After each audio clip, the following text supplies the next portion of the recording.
What do you want to accomplish with the lawsuit, Terry?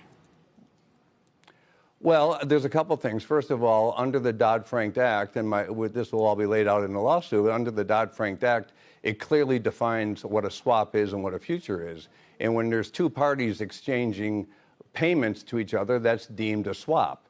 So if anything, these products that he supposedly approved as futures are not futures, they would be swaps. And if they're swaps, Melissa, as you know, there's different requirements in order to participate in the swap market, such as 5-day margin, such as swap requirements for the users to register as swap dealers. There's a lot that goes into the Dodd-Frank legislation. So the case law, as I stated, was pre-Dodd-Frank. It had nothing to do. So he circumvented the Dodd-Frank Act.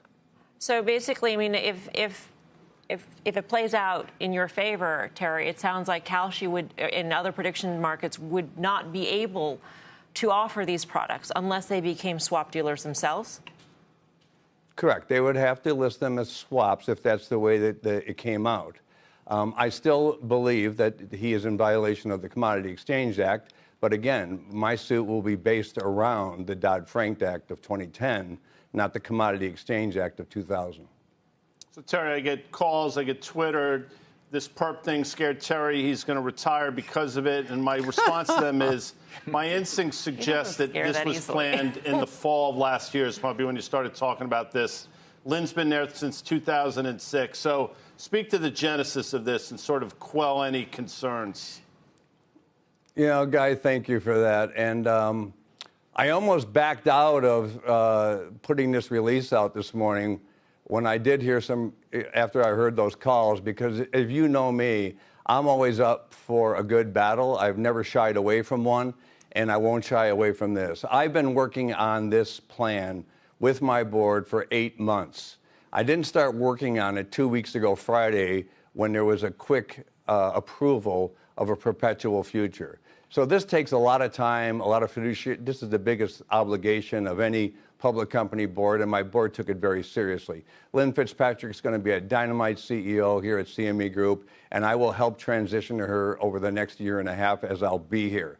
But to say that I'm concerned about what's going on right now is laughable at best, and I think anybody who knows me knows that I do not back away from anything. So I'm prepared, and I will be prepared to go through this, and that's why I wanted to announce on your show that we will be filing this litigation tomorrow, because we are not taking this lightly. I'm not trying to pick a fight with anybody. I'm just trying to state the law. So it's not personal, just trying to state the law.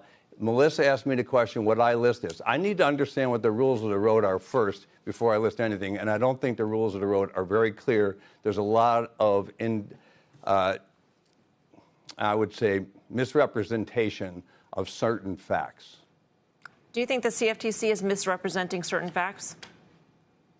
I do, Melissa, to an extent. They said on your show last week that they created a rule around 24/7. They did not create a rule around 24/7. There's a handful of things that the chairman has said, his own words, that are just not true. He said that as it relates to how the Commodity Exchange Act defines a futures contract. There are a lot of things that are, and he also suggested, as I said earlier, that there's case law to suggest that his decision was the right one. Well, he forgot to look at Dodd-Frank and what that legislation said. So I think there's a lot of problems here. So yes, I do.